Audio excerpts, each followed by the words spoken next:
أدوات الإبادة الناعمة اللي بيفكر إنهم هيجوا يضربونا بصاروخ من غير مقدمات يبقى مش فاهم. دول بيلعبوا من تحت لتحت. الغذاء المعدل جينياً، بره ومكرونة ورز فيهم هرمونات ونكهات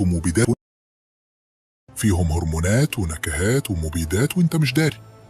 جسمك بينهار ببطء من غير ما تحس.